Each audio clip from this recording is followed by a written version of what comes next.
आज हम बना रहे हैं बचे हुए रोटी का नया नाश्ता। जानबूझकर रोटी बचाएंगे जब आप इस नाश्ते को एक बार ट्राई करेंगे। क्रिस्पी करारी, खाने में बहुत ही ज़्यादा स्वादिष्ट है।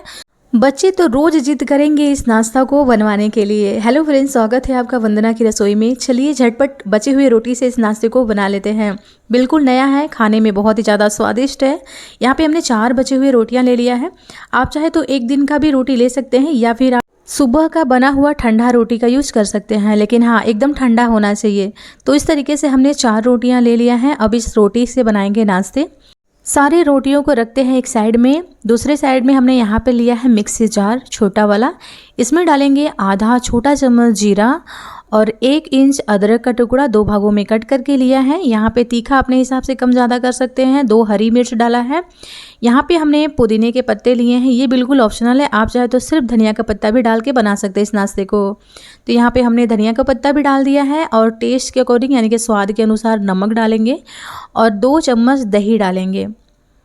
यहाँ पे आपको ज़रूरत लगे तो आप इसमें 1-2 चम्मच पानी भी डाल दीजिएगा और नहीं लगे तो आप ऐसे भी इसको पी सकते हैं। तो ये हमारा फाइन पेस्ट के जैसा चटनी बनके तैयार हो गया है। ये कुरकुरे नाश्ते के साथ चटनी बहुत ही स्वादिष्ट और परफेक्ट जाता है।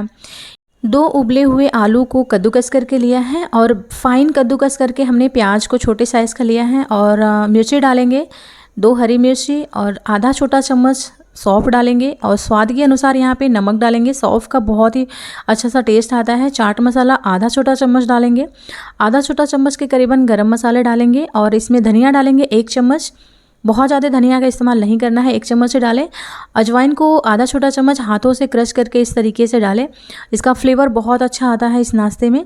और सारे आलू के मिश्रण को इस तरीके से मिला लें। तो ये हमारा आलू मसाला बनके तैयार हो गया है। इसे मिलाने के बाद रखते हैं साइड में और दूसरे प्रोसेस में चलते हैं। तो यहाँ पे सेम हमने छोटे साइज़ का इस तरीके से बॉल ले लिया है यानी कि बर्तन ले लिया है। इसमें डालेंगे आधा कटोरी बेसन और इसके बाद इसमें डालेंगे 1 चम्मच कॉर्नफ्लोर। यहाँ पे चावल के आटे का भी इस्तेमाल कर सकते हैं। 1 पिंच हींग डालेंगे और चुटकी भर हल्दी और चुटकी भर ही समझ लीजिए मिर्ची पाउडर। बहुत ही थोड़ा थोड़ा डालना है और स्वाद के अनुसार नमक डालें और इसे सबसे बढ़िया से मिला लें। और इसके बाद इसमें थोड़ा थोड़ा पानी डालें। यहाँ पे 2-3 बार में आप थोड़ा थोड़ा पानी डालिएगा वरना इसमें लम्स बन जाएंगे।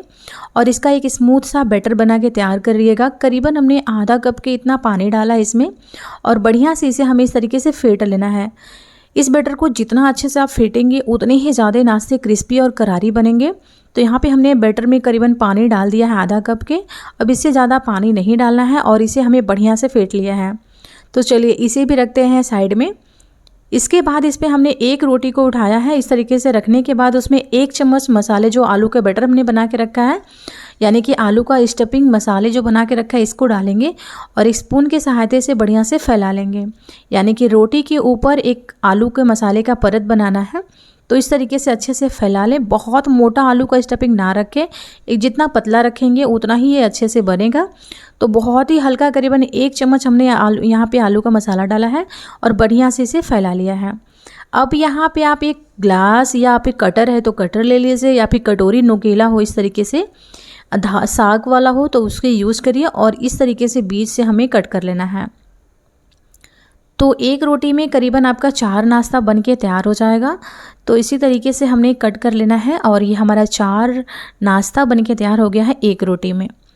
तो इसी तरीके से हमें बाकी सारे नाश्ते को बना के तैयार कर लेना है। आप इसे कट करेंगे बहुत ईजिली, देखिए इस तरीके से निकल जाता है तो कोई प्रॉब्लम नहीं होती है। ईजिली आप इस तरीके से निकालें। सारे नाश्ते को इसी तरीके से बना के तैयार करें। तो यहाँ पे हमने एक बर्तन में सारे नाश्ते को कट करके निकाल लिया है। अब बनाने के प्रोसेस में चलते हैं। यहाँ पे बहुत अच्छे से पहले तेल गरम कर लीजिए गैस पे। उसके बाद बैटर में इस तरीके से डिप करिए और फटाफट से एक एक करके इसी तरीके से तेल में डालते रहिए। बट ध्यान रहे कि तेल आपका एकदम अच्छे से गर्म होना चाहिए।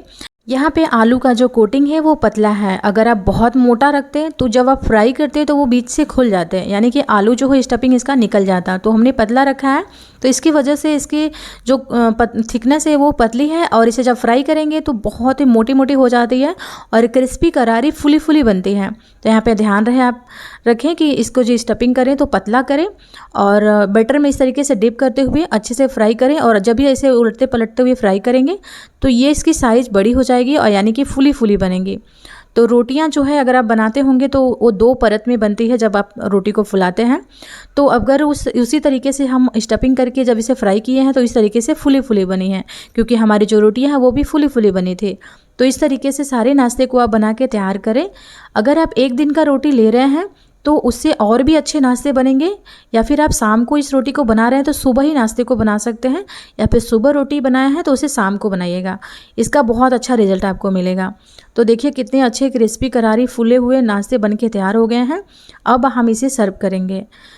जब भी आपके घर में रोटी बच जाए तो इसी तरीके से बनाएं, बहुत ही टेस्टी नाश्ता बन के तैयार होगा और रोटी भी वेस्ट नहीं होगा। तो गाइस, अगर आपको मेरी नई रेसिपी पसंद आई हो तो लाइक शेयर सब्सक्राइब जरूर करिएगा, कमेंट करके ज़रूर बताइएगा कि आपको कैसा लगा। तो इस चटनी के साथ ये नाश्ते एकदम परफेक्ट जाते हैं। आई होप आपको आज की रेसिपी पसंद आएगी।